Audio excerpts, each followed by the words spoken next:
Hello dear students, welcome to Dakshinai classroom. Myself Surya Prakash Rangi. तो चलो बच्चों डिस्कस करते हैं अभी यहाँ पे सीटी 03 का एडवांस लेवल का पेपर 2। तो क्वेश्चन आपको गिवन है solubility product of CuCl is 2 × 10⁻⁷ और इक्विलिब्रियम कांस्टेंट आपको गिवन है इस रिएक्शन का 9.6 × 10⁻⁷ और बोला है E0 × 40 का वैल्यू आपको बताना है इस रिएक्शन के लिए, राइट। तो ये रिएक्शन के लिए आपको E0 × 40 का वैल्यू बताना है, तो E0 का वैल्यू कैलकुलेट करना पड़ेगा, राइट। अब यहाँ पे इस रिएक्शन का सॉल्युबिलिटी प्रोडक्ट गिवन है, मींस ये रिएक्शन इक्विलिब्रियम पर थी। इस रिएक्शन का आपको इक्विलिब्रियम कांस्टेंट गिवन है और इस रिएक्शन का आपको E0 निकालना है। तो अभी हम क्या करें, यहाँ पे इन दो रिएक्शन की हेल्प से इस रिएक्शन के लिए बात करते हैं। ये सभी रिएक्शन आपको क्या है, इक्विलिब्रियम वाली ही गिवन है। तो आपको यहाँ पे सॉल्युबिलिटी प्रोडक्ट की हम बात करें तो CuCl सॉलिड से क्या बनेगा, Cu प्लस Cl माइनस ये बनेगा। तो इसका इक्विलिब्रियम कांस्टेंट जो Ksp होता है वो भी क्या होता है, इक्विलिब्रियम पर ही कैलकुलेट किया जाता है, इक्विलिब्रियम कांस्टेंट ही होता है। तो K1 का वैल्यू क्या है, 2 × 10⁻⁷। सेकंड रिएक्शन गिवन है आपको Cu प्लस Cu2 प्लस से बन रहा है 2Cu+।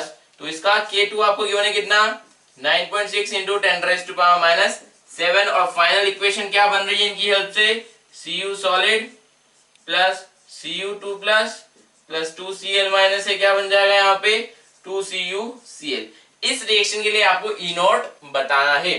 तो ये दो इक्विलिब्रियम वाली रिएक्शन है, तो इनकी हेल्प से जो इसका रिलेशन मिलेगा वो भी कौन सा होगा, इक्विलिब्रियम वाला ही रिलेशन होगा, राइट। तो अब आपको E0 निकालना है। तो E0 आप कैसे निकालते हैं, क्या तो यहाँ पे डेल्टा G0 निकाल लीजिए। डेल्टा G0 क्या होगा यहाँ पे -NF E सेल, या फिर इक्विलिब्रियम वाली कंडीशन है तो इक्विलिब्रियम पे E सेल क्या होता है, 0 होता है। तो E0 आप क्या निकाल सकते हैं यहाँ पे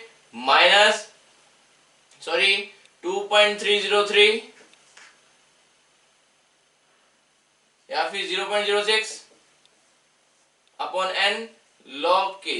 इससे भी आप E0 का वैल्यू कैलकुलेट कर सकते हैं इक्विलिब्रियम वाले पॉइंट पर, ठीक है। तो अभी हम इन दोनों रिएक्शन से ये इस रिएक्शन की बात करें तो ये रिएक्शन कैसे बनेगी, आपको Cu2 प्लस कहाँ चाहिए, रिएक्टेंट साइड। तो ये रिएक्टेंट साइड है तो इसको करेंगे प्लस, CuCl क्या चाहिए, प्रोडक्ट साइड, तो इसको उधर भेजना है तो -2 कर देंगे। -2 से मल्टीप्लाई करें तो ये इक्वेशन मिल जाएगी।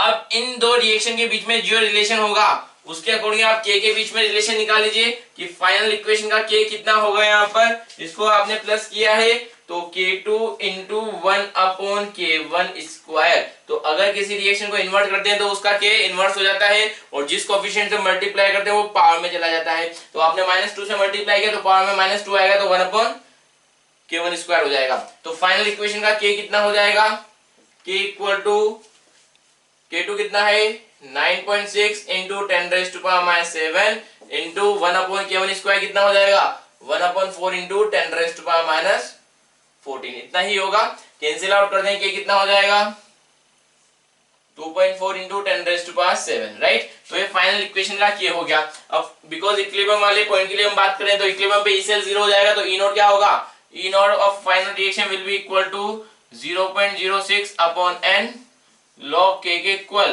तो वैल्यू पुट कीजिए 0.06 अपॉन n का वैल्यू क्या होगा, कॉपर 0 से 0 प्लस में गया तो एक इलेक्ट्रॉन का फ्लो हुआ, Cu2 प्लस से Cu प्लस में है तो भी एक इलेक्ट्रॉन का फ्लो हुआ। क्लोरीन तो यहाँ भी -1 में, यहाँ भी -1 में, क्लोरीन के ऑक्सीडेशन में कोई नंबर वेरिएशन नहीं है। तो यहाँ पे n का वैल्यू कितना होगा 1 log K का वैल्यू कितना है 2.4 × 10⁻⁷। तो कैलकुलेट कीजिए 0.06 log 24 × 10⁻⁶ लिख देते हैं, सॉल्व कर लीजिए 0.06 इंटू log 24 का आप क्या ले सकते हैं log 24 प्लस log 10⁻⁶। तो 0.06 इंटू log 24 का आप क्या ले सकते हैं 8 × 3 log 8 प्लस log 3 प्लस ये हो जाएगा 6। तो log 8 कितना होगा यहाँ पे 2⁻3 मीन्स 0.9 प्लस 0.47 प्लस 6। तो ये कितना हो जाएगा 0.06 इंटू कितना आ रहा है ये 7 7.37 इंटू 0.06, तो ये आपको ई नॉट मिल जाएगा। आपको बोला है कितने से मल्टीप्लाई करना है, आपको 40 से मल्टीप्लाई करना है, तो लगभग कितना मिलेगा 42, 42, 4, 2, 2, 44.4422 वोल्ट के बराबर ई नॉट मिलेगा। तो ये आपका ई नॉट का आंसर होगा। बट आपको क्या बोला है, ई नॉट इंटू 40 करना है, तो ई नॉट इंटू 40 कीजिए, मीन 0.4422 इंटू 40, तो मल्टीप्लाई करेंगे तो नियर बाय आपको राउंड ऑफ करके आंसर देना है, तो नियर बाय आंसर आपको मिल जाएगा 18, तो ये आपका आंसर हो जाएगा। नेक्स्ट क्वेश्चन नंबर 42 की बात करते हैं। गिवन आपको 8 into 10 raised to power minus x mole of gas A dissolved in 36 ml of water solvent का मास दे रखा है। When pressure of gaseous mixture above water is 4 atm, if mole fraction of gas is 25 above liquid, यानी liquid के ऊपर जो gas है जो भी है उसमें गैस का मोल फ्रैक्शन कितना है 25% है। Henry's law constant of A gas A is 2.5 into 10 to power 3, then find value of x, x का वैल्यू बताना है। तो बिल्कुल सिंपल फॉर्मूला बेस्ड है। यहाँ पे पार्शियल प्रेशर ऑफ गैस क्या होगा, यहाँ पे KH into mole fraction of A, right. तो ये मोल फ्रैक्शन कहाँ पर होता है, हम जहाँ पे सॉल्युबिलिटी की बात करते हैं, तो सॉल्युबिलिटी किस में होती है, लिक्विड में। तो mole fraction of gas A in liquid, तो ये लिक्विड के अंदर मोल फ्रैक्शन की बात की गई है, राइट। तो हम पार्शियल प्रेशर की बात करें, तो अगर आपको यहाँ पार्शियल प्रेशर मिल जाता है, तो पार्शियल प्रेशर मिल जाएगा, तो आप यहाँ पे बता पाएंगे कि इसका मोल फ्रैक्शन लिक्विड के अंदर क्या होगा। और अगर लिक्विड के अंदर मोल फ्रैक्शन मिल गया, तो आप ये बता पाएंगे कितने मोल्स डिसॉल्व हैं। तो पहले हम पार्शियल प्रेशर की बात करते हैं। पार्शियल प्रेशर आप कैसे निकाल सकते हैं, P total into mole fraction of gas. अब ये कौन सा मोल फ्रैक्शन है, एयर के अंदर हम बात करेंगे। एयर के अंदर जितना मोल फ्रैक्शन होगा उसी के अकॉर्डिंग गैस का पार्शियल प्रेशर लग रहा होगा। तो पार्शियल प्रेशर ऑफ गैस क्या होगा, टोटल प्रेशर कितना गिवन है आपको 4 atm इंटू मोल फ्रैक्शन कितना 25%, मींस पार्शियल प्रेशर कितना होगा 1 atm। तो यहाँ पर वैल्यू पुट करें 1 atm इक्वल टू केस कितना दे रखा है आपको 25 into 10 raised to power 2 into mole fraction of gas, right. तो ये कितना मिल जाएगा, यहाँ पे mole fraction of gas A कितना होगा 1/2500, राइट। तो ये आपको मोल फ्रैक्शन मिल जाएगा। मोल फ्रैक्शन क्या होगा, moles of gas A upon moles of gas A plus moles of water. आपको बोला है कितना ml वाटर है, यहाँ पे 36 ml। 36 ml मींस कितना मोल हो जाएगा, 2 मोल वाटर यहाँ पर प्रेजेंट होगा।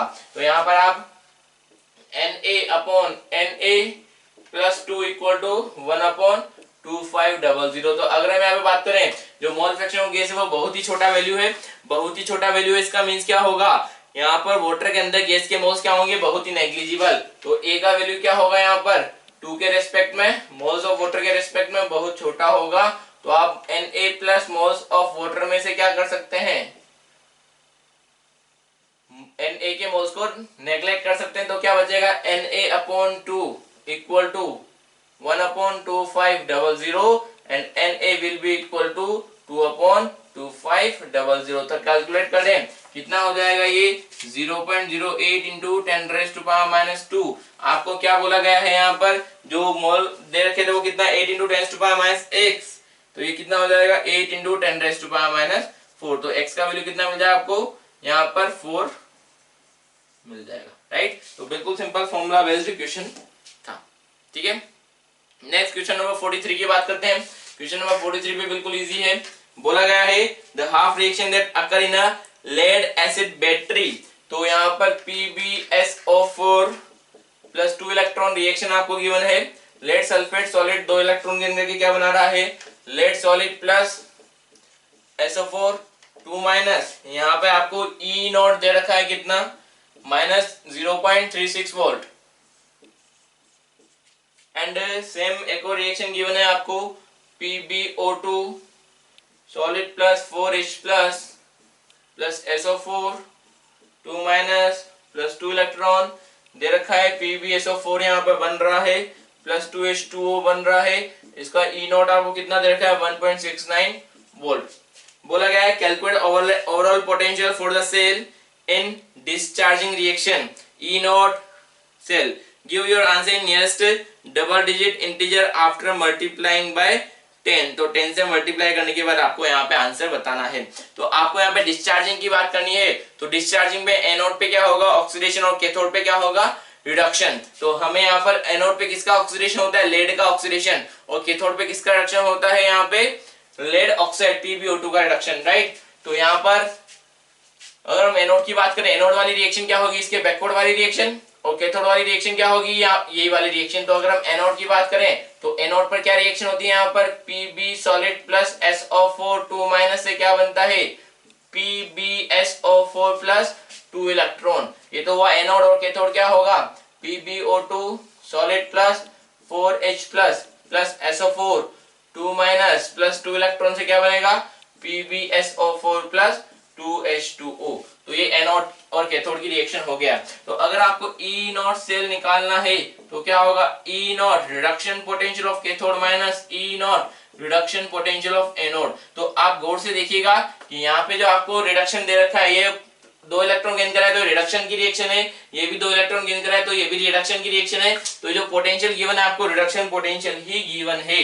तो कैथोड का रिडक्शन पोटेंशियल कितना है 1.69 माइनस एनोड का रिडक्शन पोटेंशियल कितना है 0.36, राइट। तो ऐड कीजिए 1.69 प्लस 0.36, तो आपको मिल जाएगा यहाँ पे 2.05 वोल्ट के लगभग, राइट। 10 से मल्टीप्लाई करके बताना है 2.05 इंटू 10, तो कितना होगा नियर बाय 20 आपका आंसर होगा।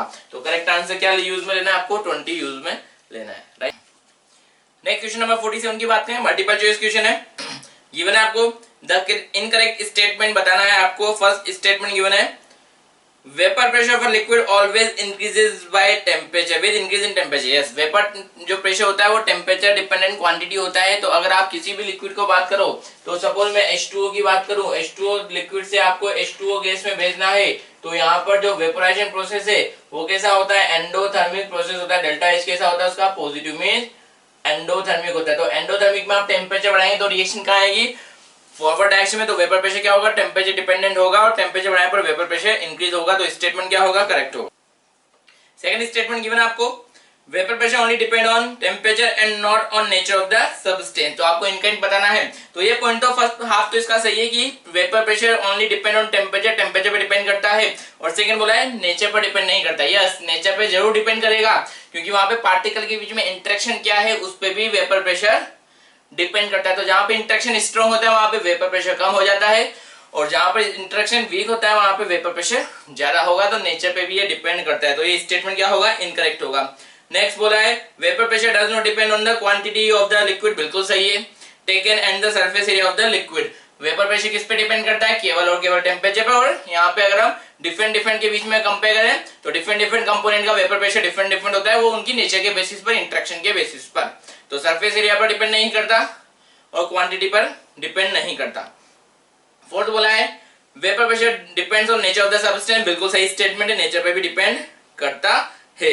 नेक्स्ट क्वेश्चन नंबर 52 की बात करें, इलेक्ट्रोकेमिस्ट्री से बोला है on electrolysis in which of the following O2 will be liberated at anode. Anode पे कौन O2 को लिबरेट कर रहा होगा। तो आपको ये देखना है कि इसमें एनोड पर वाटर ऑक्सीडाइज हो रहा होगा, उसके बेसिस पे आपको यहाँ पे स्टेटमेंट चेक करना है।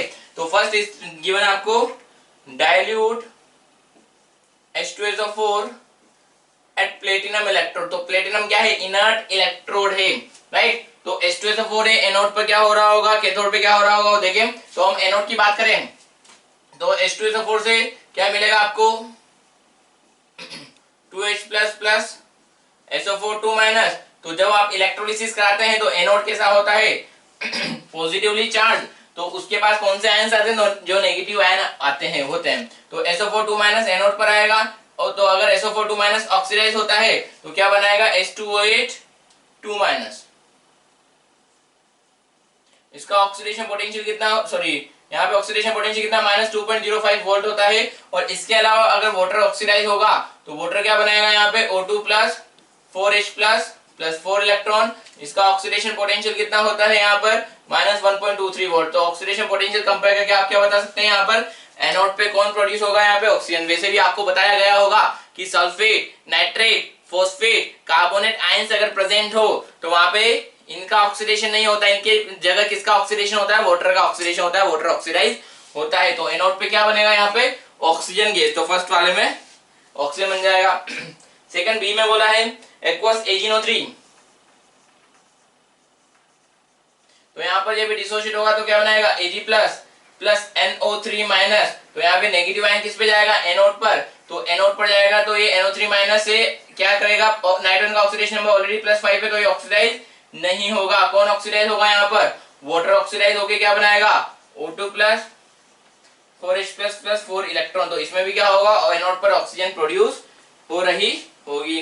नेक्स्ट सी बोला है dilute H2SO4 with copper electrode, तो सी में अगर हम बात करें H2SO4 विद कॉपर इलेक्ट्रोड, तो कॉपर का इलेक्ट्रोड है तो कॉपर का ऑक्सीडेशन पॉसिबल है, तो एनोड पे क्या हो सकता है, SO4 2 माइनस से क्या बन सकता है, H2OH 2 माइनस बन सकता है, तो इसका ऑक्सीडेशन पोटेंशियल कितना, -2.08 वोल्ट। अगर वाटर ऑक्सीडाइज होता तो वाटर क्या बनाता, O2 plus 4H plus 4 electron, इसका ऑक्सीडेशन पोटेंशियल कितना, -1.23 वोल्ट। एंड अगर यहाँ पे कॉपर का भी इलेक्ट्रोड है तो कॉपर भी ऑक्सीडाइज हो सकता है, तो कॉपर ऑक्सीडाइज होगा तो Cu2 प्लस 2 इलेक्ट्रॉन, कॉपर का ऑक्सीडेशन पोटेंशियल कितना, -0.34 वोल्ट, राइट। जो कॉपर का रिडक्शन पोटेंशियल होता है वो 0.34 होता है, तो ऑक्सीडेशन कितना हो जाएगा, -0.34। तो ऑक्सीडेशन पोटेंशियल के बेसिस पे देख रहे हैं यहाँ पे एनोड पे कौन ऑक्सीडाइज होगा, कॉपर ऑक्सीडाइज होगा, तो थोड़ा आपका आंसर नहीं होगा। डी स्टेटमेंट बोला गया है aqueous NaOH with Fe cathode and platinum anode, right. तो यहाँ पे एक्वस NaOH है, एनोड पे कौन ऑक्सीडाइज होगा, यहाँ पे वाटर ही बचा है, बिकॉज NaOH अगर बनेगा तो क्या बनेगा, NaOH से Na प्लस OH माइनस, तो बेसिक मीडियम में यहाँ पर वाटर का ऑक्सीडेशन आपको करना है। तो जब वाटर ऑक्सीडाइज होगा तो यहाँ पर एनोड पे क्या बनने वाला है, H2O से क्या बनेगा, O2 plus 4H plus 4 electron. तो अगर आप एक्वस NaOH का ऑक्सीडेशन करते हैं तो एनोड पे क्या बनता है, ऑक्सीजन बनता है, तो फोर्थ स्टेटमेंट भी आपका करेक्ट हो जाएगा। तो first, second and fourth statement आपके आंसर हो जाएंगे, राइट। क्वेश्चन नंबर 57 58 की बात करते हैं, कॉम्प्रिहेंशन गिवन है आपको, the reaction A to B plus 2C बन रहा है, सभी गैसेस कंपोनेंट है, is a first order reaction with rate constant आपको गिवन है 2.772 into 10⁻³ second inverse. Reaction is started with only 0.1 mole of A, T equal to 0 पे 0.1 mole of A present है in a container with volume 2 litre and is allowed to take place at constant volume and at constant temperature 300 kelvin. तो R का value 0.0821 आपको दे रखा है, ठीक है। पूछा गया है concentration of A after 250 second, 250 second के बाद आपको A का कंसंट्रेशन बताना है। तो अभी हम बात करें A से क्या बनेगा, B gas plus 2C gas, initially T equal to 0 पर कितना गिवन है, 0.1 मोल आपको गिवन है, 0.1 में से कितना कम होगा, X यहाँ पर X और 2X यहाँ पर बनेगा। तो आपको 0.1 माइनस X बताना है, कब, जब टाइम कितना हो गया होगा, 250 सेकेंड हो गया होगा, राइट। अभी यहाँ पे आपको जो इन्फॉर्मेशन गिवन है वो रेट कांस्टेंट की दे रखी है। तो यहाँ पे अगर हम बात करें कि 250 सेकंड के बाद कितना कंसंट्रेशन यहाँ पर बचा होगा वो आप निकाल सकते हैं। तो यहाँ पर अगर आप 250 सेकंड के बाद रिमेनिंग कंसंट्रेशन की बात करें तो आप ऐसे कर सकते हैं, T क्या होगा 2.303 upon K log initial concentration upon concentration at T time. तो टाइम कितना दे रखा है आपको 250 सेकंड इक्वल टू 2.303, K का वैल्यू कितना है 2.772 इंटू 10⁻³ लॉग इनिशियल कंसंट्रेशन कितना है 0.1 बाय 2 लीटर था upon remaining concentration 0.1 minus x by 2, right. 2 से 2 कैंसिल आउट हो जाएगा, इधर क्रॉस मल्टीप्लाई करके डिवाइड कर दें कितना हो जाएगा 250 into 2.772 into 10⁻³ upon 2.30 equal to log 0.1 upon 0.1 minus x। तो जब अगर आप इसको मल्टीप्लाई करेंगे तो इसका वैल्यू मिलेगा 0.693 upon 2.303 equal to log 0.1 upon 0.1 minus x। यहाँ पे आप डिवाइड करेंगे तो मिल जाएगा 0.3 equal to log 0.1 upon 0.1 minus x। जब आप एंटी लॉग लेंगे तो ये मिल जाएगा 2 equal to 0.1 upon 0.1 minus x। तो यहाँ से आपको x का वैल्यू मिलेगा 0.1/2। मीन्स यहाँ पे जो आपको 250 सेकंड गिवन था वो क्या था, यहाँ पे रिएक्शन का हाफ लाइफ था। तो इतने टाइम में जो रिएक्टेंट है अपने इनिशियल मोल्स का आधा मोल खत्म हो जाएगा, इनिशियल कंसंट्रेशन का आधा कंसंट्रेशन खत्म हो चुका होगा। तो आपको पूछा गया है यहाँ पे कि रिमेनिंग कंसंट्रेशन के लिए क्या करेक्ट होगा। तो यहाँ पे जो x है वो कितना है 0.1/2। तो हम a से b के और c के लिए बात करें तो इनिशियली 0.1 था, 0.1 माइनस 0.1/2 कितना बनेगा 0.1/2 एंड 2 इंटू 0.1/2। तो ये कितना बचेगा 0.1/2 मोल ये बचेगा, 0.1/2 मोल ये प्रोड्यूस हुआ है बी एंड 0.1 मोल यहाँ पर सी बचा हुआ है।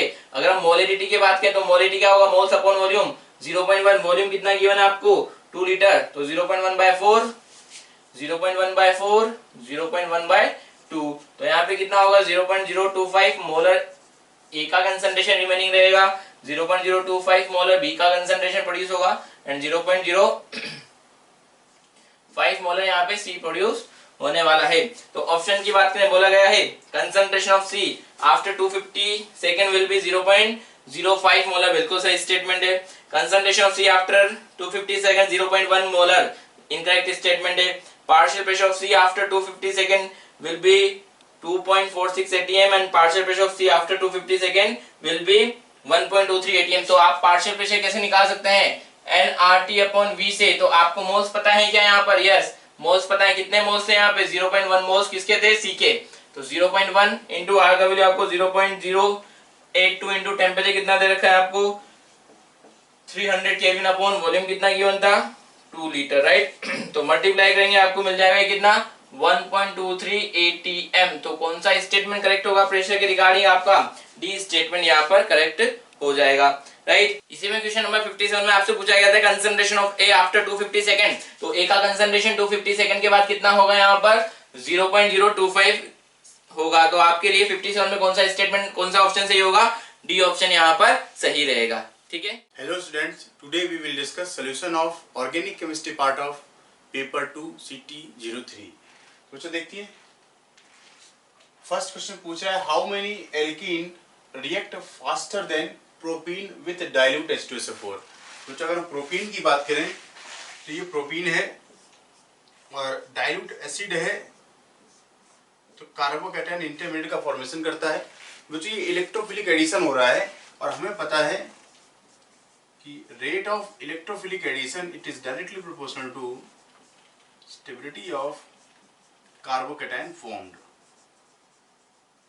ठीक है बच्चों, तो ऐसे इलेक्ट्रोफिलिक एडिशन का रेट कार्बोकैटायन की स्टेबिलिटी पर डिपेंड करता है। हमें ये चेक करना है कि जो कैटायन, जो कार्बोकैटायन प्रोपीन से ज्यादा स्टेबल हों।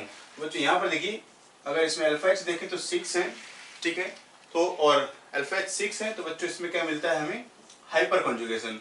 बच्चों ये जो 2 डिग्री का कार्बोकैटायन बना है it is stabilized by hyperconjugation.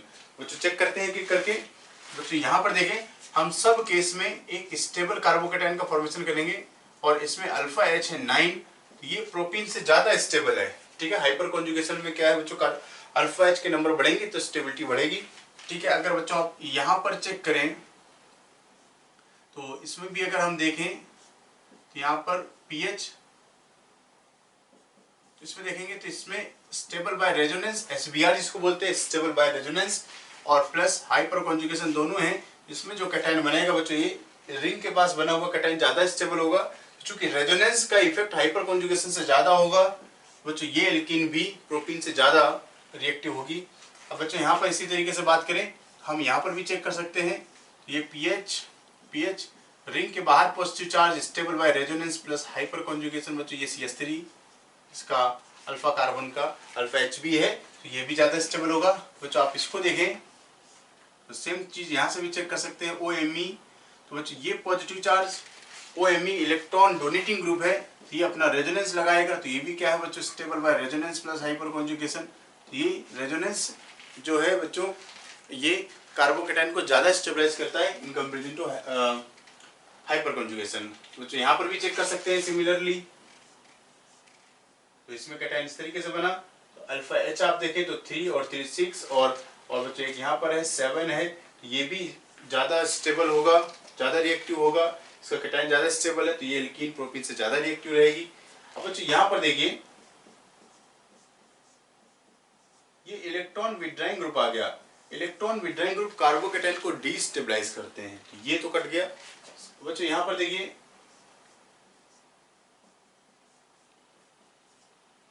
बच्चों इसमें देखें यहाँ भी बच्चों इसका रेजोनेंस मिलेगा, stable by resonance plus hyperconjugation, ये भी ज्यादा रिएक्टिव रहेगा प्रोटीन से।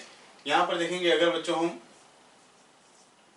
तो क्लोरीन का माइनस आई कहने कि इसको डीस्टेबलाइज कर रहा होगा तो इसकी रिएक्टिविटी कम रहेगी।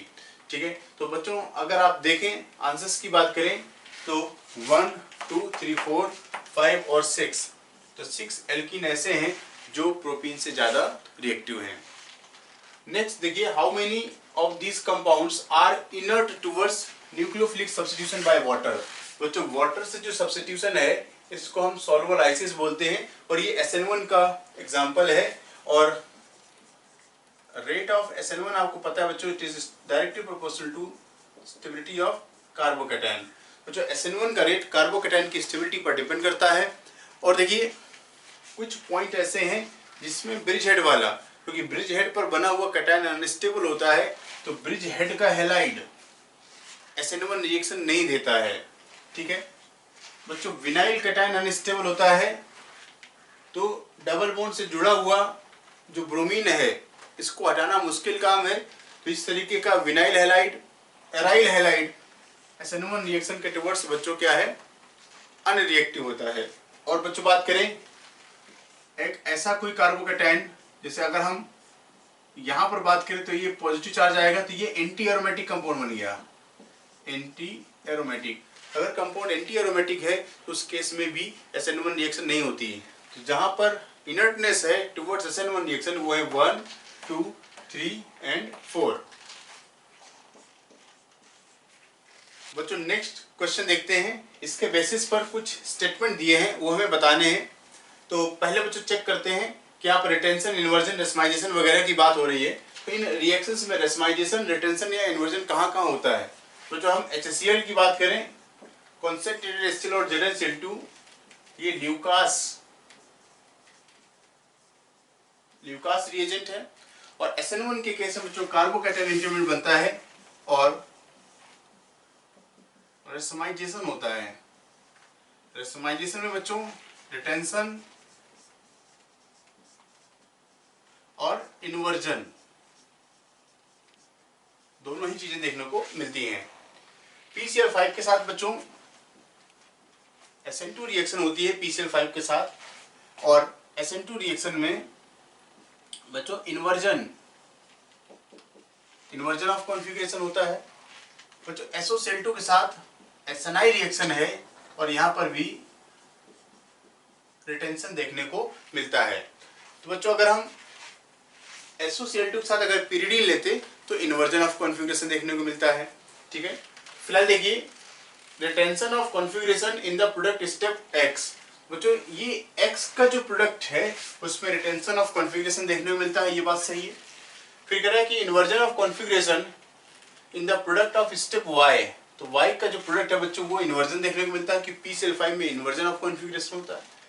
फिर देखिए racemization takes place in the product of step Z, ये बात भी सही है बच्चों, ल्यूकास रिएजेंट SN1 कार्बोकैटायन बनाता है और total 4 different products are obtained in the step X, Y and Z। अगर प्रोडक्ट की बात करें तो बच्चों एक प्रोडक्ट इन्वर्जन का, एक रिटेंशन का, ठीक है, और इसमें रिटेंशन और इन्वर्जन दोनों ही हो रहे हैं तो यही दोनों प्रोडक्ट बच्चों यहाँ पर आ जाएंगे।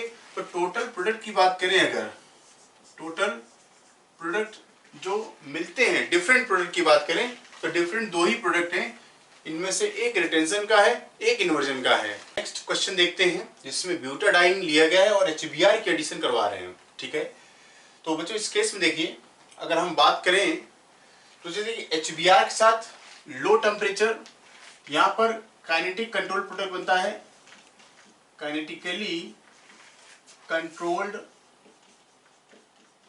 प्रोडक्ट, जिसको हम KCP के नाम से जानते हैं।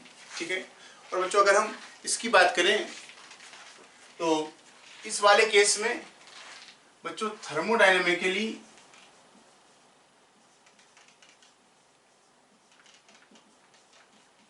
कंट्रोल्ड प्रोडक्ट बनेगा जिसको हम बच्चों टीसीपी कहते हैं। तो जो लो टेम्परेचर पर केसीपी, लो टेम्परेचर केसीपी और जो हाई टेम्परेचर है उसमें टीसीपी का प्रोडक्ट बनता है। तो जो केसीपी 1,2 एडिशन से बनेगा, 1,2 एडिशन, और टीसीपी बनता है बच्चों 1,4 एडिशन। ठीक है, तो अगर हम इलेक्ट्रोफाइल का इसमें एच और बी आर है बच्चों, तो एच और बी आर का अगर हम 1,2 एडिशन करें तो कुछ इस तरीके से बनेगा।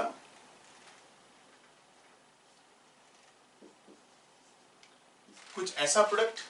अगर बच्चों हम इसमें 1,4 एडिशन करें, 1, 2, 3 एंड 4, तो एक H यहां पर आ गया और बी आर यहां पर आ गया बच्चों 1,4 पर, तो हमें मिला बच्चों ये इस तरीके से 1,4 एडिशन से। बच्चों इन दोनों ही केसेस में आप देखते हैं कि इलेक्ट्रोफाइल H+ है। ठीक है, तो ये 1,2 एडिशन से है बच्चों 1, 2, 3 एंड 4, तो 1 और 2 पर H और बी आर लगा दिया, यहाँ पर 1 और 4 पर H और बी आर लगा दिया। तो बच्चों देखिए, तो H+ के साथ हमें कार्बोकैटायन इंटरमीडिएट बनाना है जो कि स्टेबल होना चाहिए। इसके साथ इसका रेजोनेंस मिलेगा ये, और इसमें हम एक रेजोनेटिक स्ट्रक्चर भी बना सकते हैं बच्चों, कुछ ऐसे ये।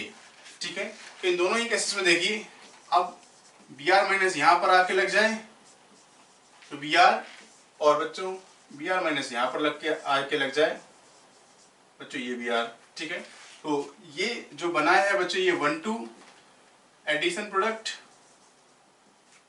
और ये जो बना है बच्चों 1,4 एडिशन है, क्योंकि देखिए 1, 2, 3 एंड 4, तो डबल बॉन्ड पर कहाँ कहाँ एडिशन हुआ है उसके बेसिस पर हमने इसको 1,2 एंड 1,4 कहा। 1,2 एडिशन प्रोडक्ट बच्चों केसीपी है और 1,4 एडिशन प्रोडक्ट आपका टीसीपी है, क्योंकि थर्मोडायनेमिकली कंट्रोल जो प्रोडक्ट है, more stable product, more stable product को हम बच्चों, मोर स्टेबल प्रोडक्ट को हम टीसीपी प्रोडक्ट कहते हैं। तो बच्चों अब इसमें हम इसके बेसिस पर कुछ स्टेटमेंट दिए हैं वो हमें बताने हैं। कह रहा है कि मेजर प्रोडक्ट पी, अगर बच्चों इस प्रोडक्ट की पी की बात करें, इस kinetic product form by 1,2 addition, तो ये काइनेटिक प्रोडक्ट है और 1,2 एडिशन से बनता है, ये बात सही है। इसके बाद देखिए फिर लिखा है बी में मेजर प्रोडक्ट क्यू, तो क्यू की बात करें तो कह रहे हैं कि थर्मोडायनेमिकली कंट्रोल प्रोडक्ट है और 1,4 एडिशन से बनता है, ये बात भी सही है। ठीक है, फिर सी देखिए, सी में लिखा है retention of reaction intermediate of both reaction is carbocation. तो बच्चों अगर हम इसमें बात करें, चाहे वो फर्स्ट स्टेप हो या सेकंड स्टेप हो, इन दोनों का जो इंटरमीडिएट है वो कार्बोकैटायन बनता है, ये बात भी सही है। फिर लास्ट जो ऑप्शन है उसमें लिखा है कि P is 1 bromo but two ene. तो बच्चों आप इसको देखिए, तो ये 1, 2, 3, 4, तो ये 3 ब्रोमो है ना कि 1 ब्रोमो, ये गलत हो गया बच्चों। नेक्स्ट क्वेश्चन देखते हैं, जिसमें बेंजाइल अल्कोहल से बेंजल्डिहाइड बनाना है और आपसे पूछा इनमें से कौन सा रिएजेंट काम करेगा। बच्चों देखिए पीसीसी माइल्ड ऑक्सीडाइजिंग एजेंट है, ये प्राइमरी अल्कोहल से एल्डिहाइड बना देता है, क्योंकि अल्कोहल बच्चों 1 डिग्री का है, बना देगा। केमिनोफोर बच्चों स्ट्रॉन्ग ऑक्सीडाइजिंग एजेंट है, ये बच्चों प्राइमरी अल्कोहल को एसिड में चेंज कर देता है, तो ये काम में नहीं आएगा। कॉपर हीट, तो कॉपर हीट भी बच्चों यही काम करता है, CH2OH से CHO बनाता है, ये डिहाइड्रोजनेशन करता है हाइड्रोजन को रिमूव करवा के। ठीक है, तो ये काम करेगा। MnO2, तो बच्चों MnO2 एक स्पेसिफिक रिएजेंट है, it oxidises 1 degree 2 degree allylic and benzylic alcohol. ठीक है, तो ये 1 डिग्री और 2 डिग्री एलाइलिक और बेंजाइलिक अल्कोहल को ऑक्सीडाइज करता है। बच्चों इसका भी यही काम है, अगर प्राइमरी अल्कोहल है तो एल्डिहाइड बना देगा, अगर सेकेंडरी जो अल्कोहल है बच्चों इसको ये कीटोन में कन्वर्ट कर देगा। ठीक है, तो ये स्पेसिफिक है, इसका काम है एलाइलिक और बेंजाइलिक अल्कोहल को ऑक्सीडाइज करना, ठीक है। तो वो चूंकि ये बेंजाइल अल्कोहल है और बेंजाइल डिहाइड बन रहा है, बिल्कुल ये काम करेगा। इसमें मिला जो आंसर मिला आपको ए, सी एंड डी। नेक्स्ट क्वेश्चन देखते हैं बच्चों, विच of the following reaction gives exclusively single product. एक ही प्रोडक्ट कहां पर बनता है बच्चों? यहाँ पर अगर आप बात करो तो इलेक्ट्रोफिलिक एडिशन से ये आयोडीन आ गया, अकेला है, कोई भी सेंटर कायरल नहीं है, सिंगल प्रोडक्ट बनेगा। अब ब्रोमीन वाटर की बात करें तो बच्चों ब्रोमीन वाटर के साथ हमें पता है कि एंटी एडिशन होता है बच्चों, तो Br और OH का एंटी एडिशन ऐसे ही हो सकता है, ये बच्चों इस तरीके से भी हो सकता है,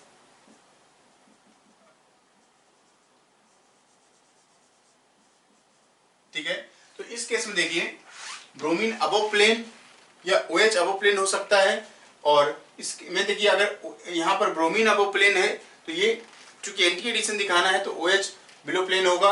अगर बच्चों यहाँ पर देखें तो ये अगर ब्रोमीन अबव है तो ब्रोमीन बिलो प्लेन भी हो सकता है, अगर ब्रोमीन बिलो प्लेन है तो बच्चों जो OH है ये क्या होगा, ये अबव प्लेन आ जाएगा। तो बच्चों यहाँ पर अगर हम ऑब्जर्व करें तो ये दो प्रोडक्ट बन गए, ठीक है। तो सिंगल प्रोडक्ट बनाना है वो हमें देखना है बच्चों। इस केस में देखिए HBr के साथ एडिशन, तो ये Me और ये Br और CH3, इस डबल बॉन्ड पर HBr की एडिशन होगी। तो देखिए तो यहाँ पर कायरल सेंटर जनरेट होते हैं, तो ये अकेला प्रोडक्ट नहीं बनेगा। तो यहाँ पर भी अगर देखें बच्चों, हमने ये सेंटर कायरल है, ये सेंटर कायरल है, ठीक है, और कार्बोकैटायन चूंकि इंटरमीडिएट बनेगा बच्चों इस केस में Me और Me, तो कार्बोकैटायन इंटरमीडिएट भी है और साथ में दो सेंटर कायरल भी हो गए, तो ये सिंगल प्रोडक्ट तो नहीं रहा यहाँ पर भी, ठीक है। अब बच्चों इसमें देखिए ये ट्रांस एल्कीन है, ट्रांस एल्कीन और ब्रोमीन का एडिशन होता है बच्चों एंटी एडिशन। तो trans alkene anti addition meso compound बनेगा, और मीजो अकेला ही कंपाउंड है बच्चों। तो ये Me Br मीजो में बच्चों होती है प्लेन ऑफ सिमेट्री, ये सिंगल प्रोडक्ट है। तो जिसमें एक ही प्रोडक्ट बनता है वो है ऑप्शंस आपके हैं ए एंड डी। तो बच्चों नेक्स्ट क्वेश्चन देखते हैं, जिससे पूछा है which of the following reaction can be use to prepare the following compound. तो बच्चों ये गिवन कंपाउंड इनमें से किसमें से बनेगा वो देखना है। बच्चों हम फर्स्ट रिएक्शन को लेकर के चलते हैं, PHC double bond O OCH3, ठीक है। बच्चों ग्रिगनार्ड रिएजेंट है, ग्रिगनार्ड का जो न्यूक्लियोफाइल है बच्चों वो R माइनस, जो कि CH3 है, एक्सेस में लिया है, अटैक करेगा। बच्चों देखिए ये लीविंग ग्रुप है, ये लीव कर जाएगा, तो हमें मिला बच्चों PHC double bond O CH3, और जो ग्रुप गया है वो है बच्चों आपका O माइनस CH3, ठीक है, ये लीव कर गया। अब देखिए बच्चों कीटोन बना, चूंकि ग्रिगनार्ड एक्सेस में है तो उसका जो R माइनस जो न्यूक्लियोफाइल है वो फिर से अटैक करेगा। तो यहां मिला बच्चों PHCO माइनस CH3 और CH3। अब बच्चों देखिए ये वाटर से H प्लस पकड़ लेगा, ये OH कार्बन कार्बन बच्चों ये PH है, और यहाँ पर CH3 और CH3 ये ग्रुप आ जाएगा, ठीक है। तो जो कंपाउंड बनाना है आपको बच्चों उस ए वाले ऑप्शन से वाली रिएक्शन से बच्चों प्रोड्यूस होता है। इसी तरीके से बच्चों हम बी में बात करें तो क्या ये बी में बनेगा, तो बी बच्चों एक कीटोन है।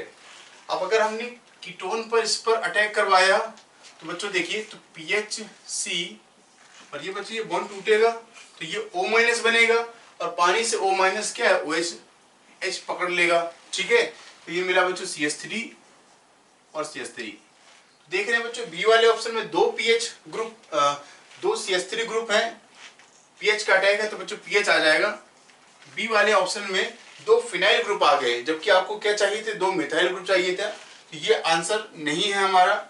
इसी तरीके से बच्चों आप इसमें अगर चेक करें तो यहाँ पर भी फिनाइल का अटैक हो रहा है, ठीक है। तो फिनाइल का अटैक होगा, एक बार लिविंग ग्रुप जाएगा तो हमें मिलेगा बच्चों PHC डबल बॉन्ड OPH, ठीक है। CH3 है बच्चों यहाँ पर, तो CH3C डबल बॉन्ड OPH मिला। अब बच्चों फिर से एक्सेस में लिया है तो फिनाइल का फिर से अटैक होगा। अब जब अटैक होगा तो बच्चों फिर से आपको मिला CH3, ये O माइनस होगा बच्चों, ये बॉन्ड टूटेगा, O माइनस वाटर से H पकड़ लेगा, ये OH में चेंज हो जाएगा। अब देखिए एक PH है एक और आ गया, बच्चों देखिए यहाँ पर भी दो फिनाइल ग्रुप, तो मतलब बी और सी का प्रोडक्ट तो सेम हो गया, तो ये भी इससे मैच नहीं करेगा। अब बच्चों देखिए हम डी पर चलते हैं, तो डी ऑप्शन में देखिए CH3 C double bond O और PH Me और Me। तो बच्चों डी वाला जो ऑप्शन है वो फर्स्ट जैसे ही है, इस पर भी देखिए हम अटैक करवाते हैं CH3 माइनस का, तो ग्रेगनार्ड का CH3 माइनस न्यूक्लियोफाइल का काम करेगा। ये बच्चों एस्टर है और फर्स्ट वाला भी एस्टर था, एस्टर का ये लीविंग ग्रुप है, लीव करेगा तो O माइनस, और बच्चों ये PH और Me और Me साथ में मिला हमें बच्चों CH3 C double bond O CH3, ठीक है। क्योंकि बच्चों ग्रेगनार्ड एक्सेस में है, फिर से अटैक करेगा, और ग्रेगनार्ड का बच्चों है R माइनस जो कि है CH3 माइनस, ये अटैक करेगा, तो हमें मिला बच्चों CH3, ये O minus, CH3 and CH3। अब बच्चों देखिए अब हम हाइड्रोलिसिस करवाते हैं, तो जब हम हाइड्रोलिसिस करवाएंगे तो ये O माइनस OH में चेंज हो जाएगा,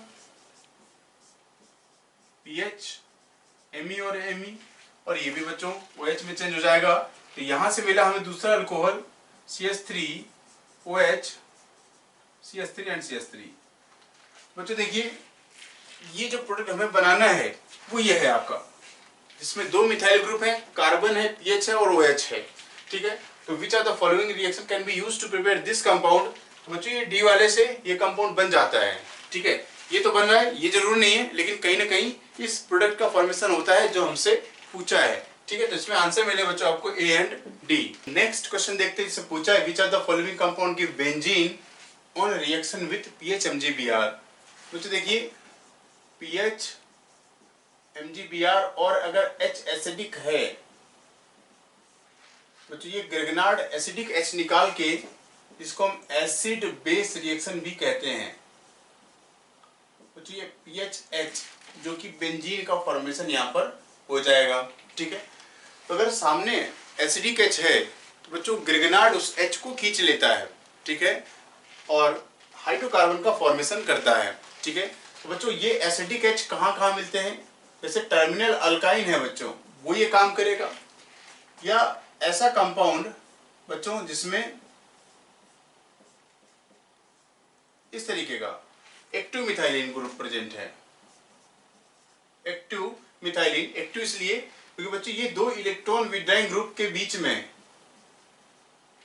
जो कार्बन है उससे जुड़ा हुआ हाइड्रोजन एसिडिक नेचर का होता है। बच्चों ये H है, ये कैसा है, एसिडिक है, इसकी वजह से हम इसको एक्टिव कहते हैं, ठीक है। तो इस तरीके का सिस्टम, या बच्चों इस तरीके का सिस्टम जिसका अगर H PH खींच ले ग्रेगनार्ड का, इसको देखिए ये एक स्टेबल कंपाउंड में कन्वर्ट हो जाएगा, एरोमेटिक कंपाउंड में कन्वर्ट हो जाएगा,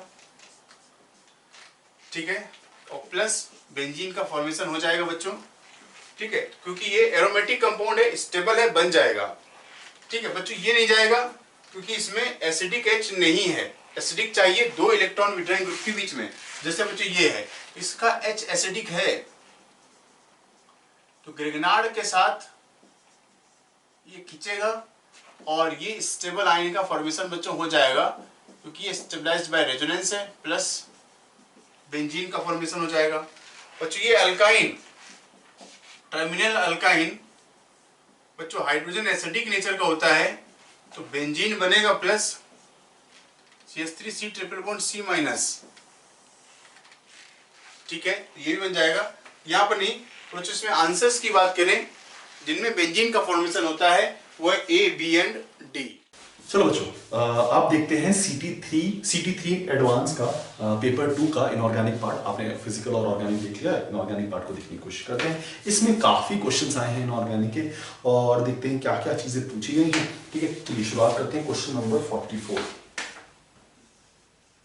क्वेश्चन 44 में आपको एक रिएक्शन दे रखा है K4FeCN6 plus H2SO4 plus H2, ठीक है। और आपसे बोला गया कि ये रिएक्शन हो रहा है, इस रिएक्शन में जो प्रोडक्ट्स बन रहे हैं उनका जो स्टोइचियोमेट्रिक कोएफिशिएंट है उनका सम आपको बताना है। इस रिएक्शन में जो प्रोडक्ट्स बन रहे हैं उनके जो स्टोइकियोमेट्रिक कोएफिशिएंट है उनका क्या बताना को सम। तो पहले तो हमें प्रोडक्ट लिखना जरूरी है। तो प्रोडक्ट क्या होगा इसका देखो, अगर मैं इसका प्रोडक्ट लिखना चाहूं तो यहां पर अगर मैं प्रोडक्ट लिखना चाहूं तो प्रोडक्ट क्या होंगे आपके पास मिल जाएगा K2SO4 plus FeSO4 plus NH4 whole twice SO4 plus CO। ठीक है, तो ये आपके प्रोडक्ट्स बनेंगे। It is one of the methods for preparation of CO, carbon monoxide की प्रिपरेशन का वन ऑफ द मेथड्स है। ठीक है, अच्छा अब इसको बैलेंस करना है तो बैलेंस कैसे करेंगे देखिए, बैलेंस करेंगे हम यहाँ पर आपके पास बैलेंसिंग जब हम देखना चाहेंगे तो 6 3 ठीक है, आपके पास इस तरह से बैलेंसिंग आ जाएगी, है ना, 8 8 3 ठीक है, इस तरह से आपके पास बैलेंसिंग आ जाएगी, है ना, ये बैलेंसिंग हो जाएगी यहाँ पर आपके पास, सॉरी यहाँ पर ना आके यहाँ पर, ठीक है, ये बैलेंस हो जाएगी। प्रोडक्ट में आपको निकालें कि स्टोइकियोमेट्रिक कोएफिशिएंट में क्या बन रहा है। देखो ये रिएक्शन आसान, ये क्वेश्चन आसान है, बस मेजर इंपॉर्टेंट थिंग इज यहाँ पर कंपाउंड कौन से बन रहे हैं वो आपको पता चाहिए। जब आपने बैलेंस किया तो देखो कितने स्टोइकियोमेट्रिक कोएफिशिएंट है, 6 + 3 9 9 + 1 10 10 + 2 12, तो 12 स्टोइकियोमेट्रिक कोएफिशिएंट वैल्यू होगी। हमें सम ऑफ स्टोइकियोमेट्रिक कोएफिशिएंट निकाला था तो क्या प्रोडक्ट का, वो भी तो हमारा आंसर 12 है। चलिए नेक्स्ट क्वेश्चन देखते हैं, नेक्स्ट क्वेश्चन देखते हैं, नेक्स्ट क्वेश्चन चलिए क्वेश्चन नंबर 48। क्वेश्चन 48 में पूछा गया correct statement for orthoboric acid, correct statement for orthoboric acid, आपसे पूछा गया correct statement for orthoboric acid बताना है। पहला स्टेटमेंट आपको दे रखा है, ये statement, it behaves as weak acid in water due to self ionization. It behaves as weak acid in water due to self ionization. पहला statement. Second statement, B statement देखा आपको, acidity of its aqueous solution,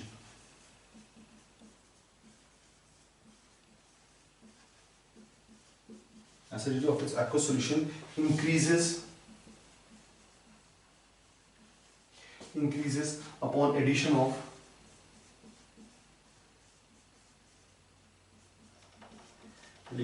ethylene glycol,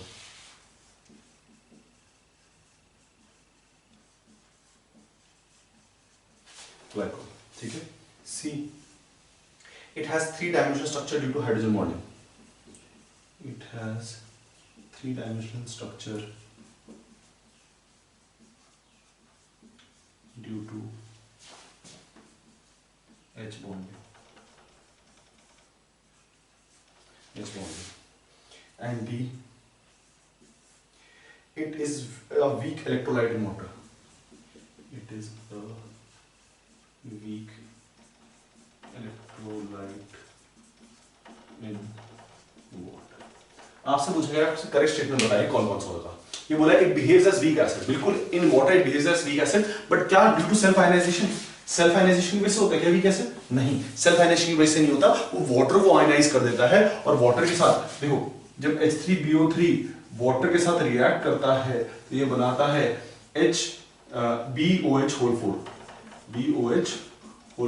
minus, साथ में H plus, ये जो H plus आता है ये पानी वाटर का H प्लस होता है, तो सेल्फ आयनाइजेशन वाला नहीं होगा, करेक्ट स्टेटमेंट वाला है। Acidity of its aqueous solution increases upon addition of ethylene glycol, बिल्कुल सही बात है। ग्लाइकॉल क्या है? डायॉल है, डायॉल होने की वजह से क्या होता है, ये रिएक्शन ना फॉरवर्ड डायरेक्शन में मूव करता है, और जब ये रिएक्शन फॉरवर्ड डायरेक्शन मूव करेगा तो ये क्या होगा, ये भी आगे मूव करेगा, और जब ये आगे मूव करेगा तो H प्लस और ज्यादा रिलीज होगा, H प्लस और ज्यादा रिलीज होगा, तो बेसिकली इथाइलिन ग्लाइकॉल डालने की वजह से ये जो कंपाउंड है ये आगे मूव करता है, प्रोडक्ट खत्म होता है। तो रीचैटलिन प्रिंसिपल क्या कहता है कि जो प्रोडक्ट, अगर ये वाला प्रोडक्ट खत्म होगा तो रिएक्टेंट भी आगे मूव करेगा, रिएक्शन आगे मूव करेगा, और रिएक्शन आगे मूव करेगा तो क्या मिलेगा, H प्लस मिलेगा। तो ये स्टेटमेंट सही है। नेक्स्ट है, it has a 3-dimensional structure due to hydrogen bonding. क्या है, कैसा स्ट्रक्चर है, 3-dimensional स्ट्रक्चर है। क्या इसका 3-dimensional स्ट्रक्चर होगा? नहीं, इसका 3-dimensional स्ट्रक्चर नहीं होता है, ठीक है। ऑर्थोबोरिक एसिड का 3-dimensional स्ट्रक्चर नहीं होता, शीट टाइप स्ट्रक्चर होता है, ठीक है ना। चलिए नेक्स्ट आपके पास क्या है, it is a weak electrolyte. क्या है? It is a weak electrolyte, बिल्कुल it is a weak electrolyte in water, weak electrolyte क्योंकि H प्लस दे रहा है और BOH होल 4 माइनस दे रहा है, तो क्योंकि वीक इलेक्ट्रोलाइट तो B और C सही होंगे और B और D सही होंगे और A और C गलत होंगे। चलिए नेक्स्ट,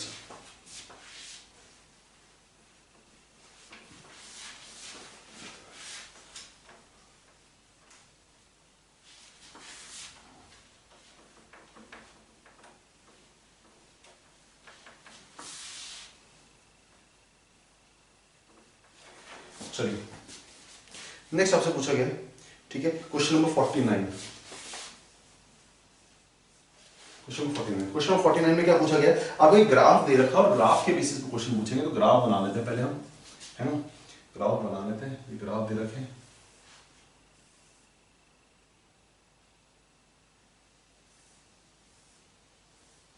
ये ग्राफ दे रखा है, ठीक है।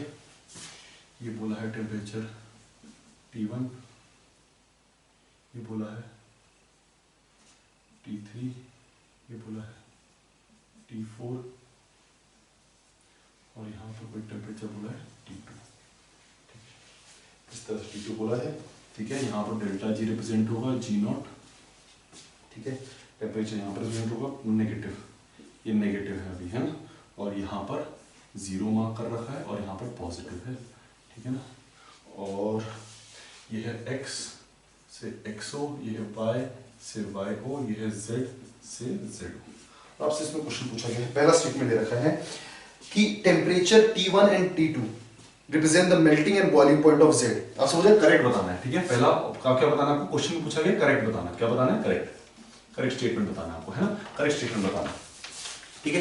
अच्छा, अब आपसे पूछा गया है कि आपका पहला स्टेटमेंट देख लेते हैं, है ना, पहला स्टेटमेंट देख लेते हैं। पहला स्टेटमेंट में क्या पूछा गया है? पहले स्टेटमेंट बोला गया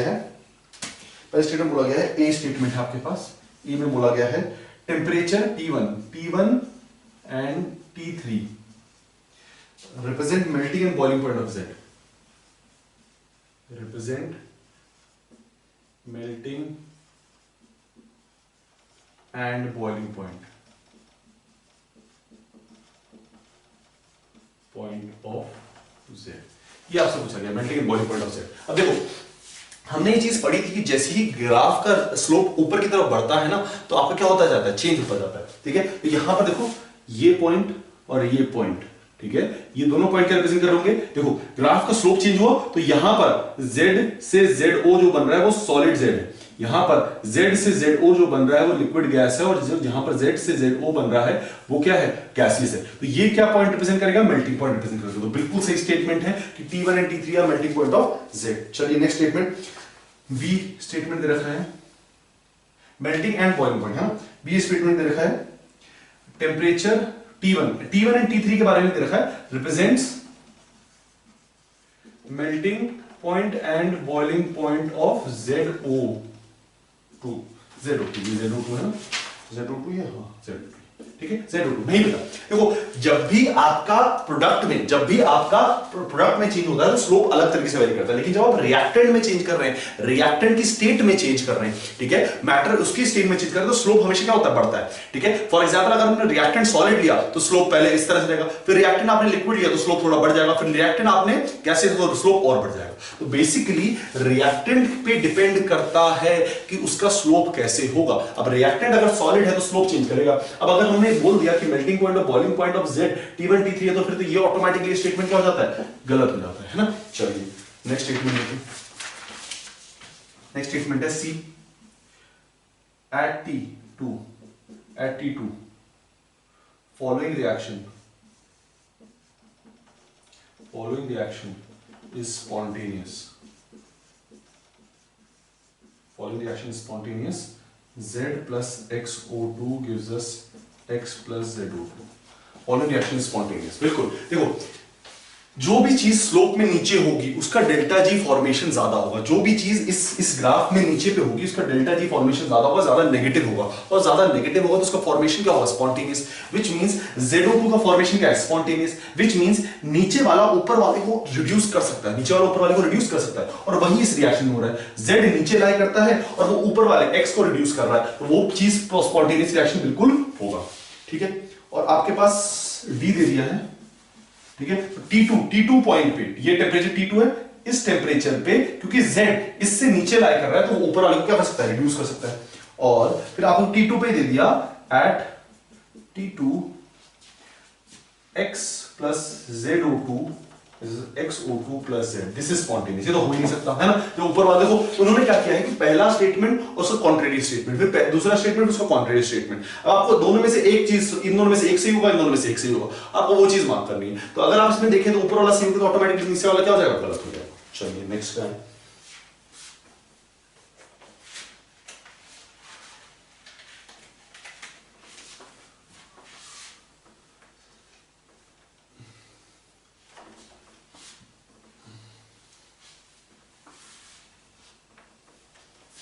next question number 50।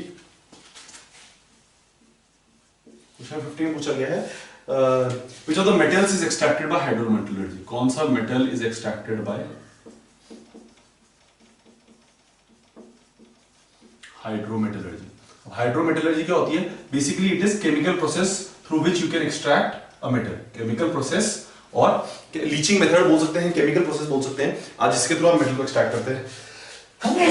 Sorry, option दे रखा आपको Cu, बी ऑप्शन दे रखा आपको Ag, सी ऑप्शन दे रखा आपको Au और डी ऑप्शन दे रखा आपको Pu।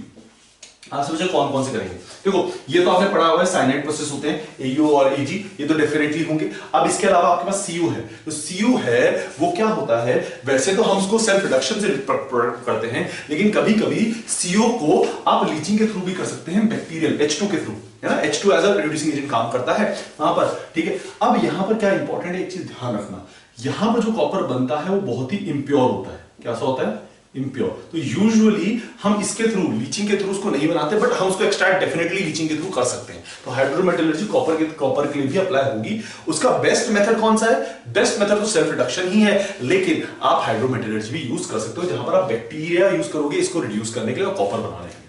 चलिए नेक्स्ट क्वेश्चन की बात करें, क्वेश्चन नंबर 51। क्वेश्चन नंबर 51 में पूछा गया है कि आपके पास है B2H6 प्लस NH3, आपके पास है स्लोली हीटिंग करोगे आप,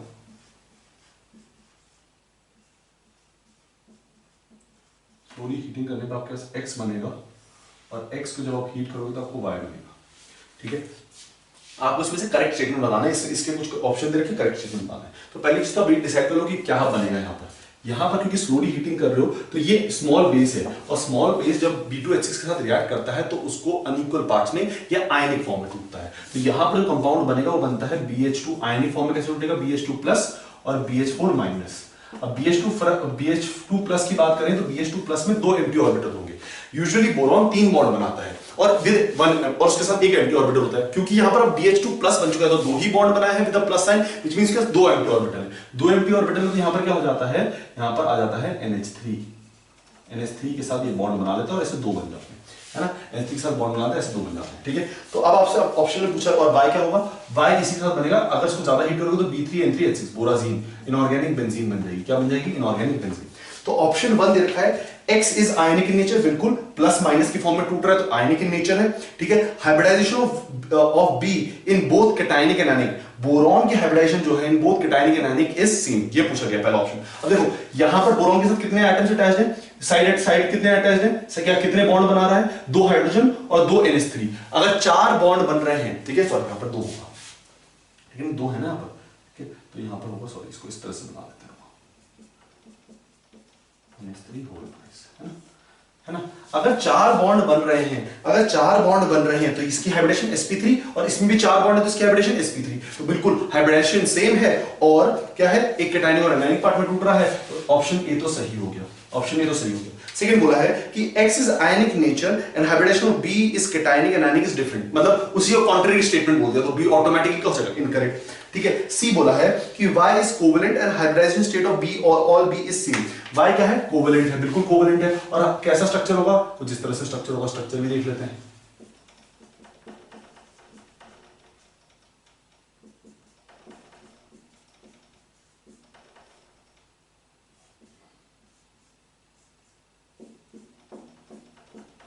इस तरह से देख लेते हैं, है ना।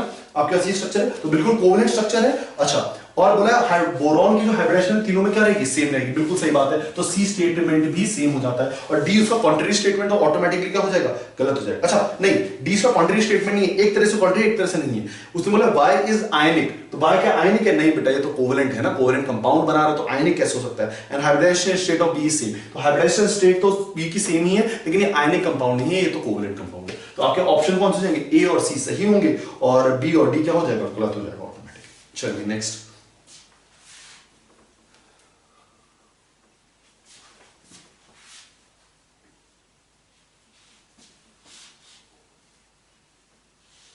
नेक्स्ट इसकी बात करें, क्वेश्चन नंबर 52। क्वेश्चन 52 में आपसे पूछा गया है कि इलेक्ट्रोलिसिस करने पे, on electrolysis in which of the following O2 will be liberated, O2 will be liberated, ये पूछा गया आपसे, है ना। O2 विल बी लिबरेटेड, है ना, at anode, at the anode, obviously anode पे ही होगी, एनोड है ना। एट एनोड, पहला ऑप्शन दे रखा आपको डाइल्यूट, ये ऑप्शन दे रखा आपको dilute plus dilute H2SO4 plus PT electrode, है ना, पीटी इलेक्ट्रोड दे, ठीक है। सेकेंड ऑप्शन दे रखा आपको aqueous AgNO3 plus PT, again PT. Next दिया आपको सी एक्वस H2SO4 या डाइल्यूट H2SO4, सॉरी एक्वस की बोल रहे हैं, dilute H2SO4 plus copper electrode copper के हैं, और D aqueous NaOH plus Fe cathode है ना, Fe कैथोड दिया है, और प्लस Pt एनोड दिया है। और आपसे पूछा गया कौन सा वाले में होगा। अब देखो इसको निकालना सबसे आसान काम है इस पॉइंट ऑफ टाइम पे। क्यों आसान है, क्योंकि अगर आप ध्यान से देखो तो बाकी सारे केसेस में, इसमें बाकी सारे केसेस में आपको क्या दे रखा है, पीटी दे रखा है। और क्योंकि बाकी सारे केसेस में आपको पीटी दे रखा है, तो विच मींस ऑटोमेटिकली ये तीनों सही होंगे और ये गलत हो जाएगा। इसमें गलत क्यों होगा, क्योंकि अगर ध्यान से देखो तो कॉपर है, तो कॉपर क्या करेगा, खुद को ही रिड्यूस कर देगा। कॉपर क्या करेगा, कॉपर इलेक्ट्रॉन खुद को ऑक्सीडाइज कर देगा और इलेक्ट्रॉन छोड़ देगा, उनको ऑक्सीडाइज कर देगा, इलेक्ट्रॉन छोड़ देगा। तो एनोड पे क्योंकि ऑक्सीजन का ऑक्सीडेशन होना था, लेकिन क्योंकि कॉपर का है इलेक्ट्रोड, तो कॉपर खुद को ऑक्सीडाइज कर देता है और इलेक्ट्रॉन छोड़ देता है। क्योंकि बाकी सब में ये पीटी ये नहीं है, ऐसा करते, और इसमें ऑक्सीजन आके क्या हो जाता है, ऑक्सीडाइज हो जाता है। ठीक है, तो तीनों आंसर सही होंगे, और ये गलत, सी वाला क्या होगा, गलत होगा, सी वाला क्या होगा, गलत। ठीक है, चलिए ठीक है, बस बेटा यही क्वेश्चन थे इनऑर्गेनिक केमिस्ट्री में, है ना, यही क्वेश्चन थे इनऑर्गेनिक केमिस्ट्री में। होपफुली आप लोगों से इनऑर्गेनिक का पेपर हुआ होगा, क्योंकि ज्यादा डिफिकल्ट क्वेश्चंस नहीं पूछे गए थे, आसान ही क्वेश्चंस थे, है ना, डिफिकल्ट क्वेश्चंस नहीं थे। होपफुली आप लोगों से पेपर हो गया होगा। चलिए अब मिलते हैं आपसे नेक्स्ट पेपर के सॉल्यूशन साथ। Thank you.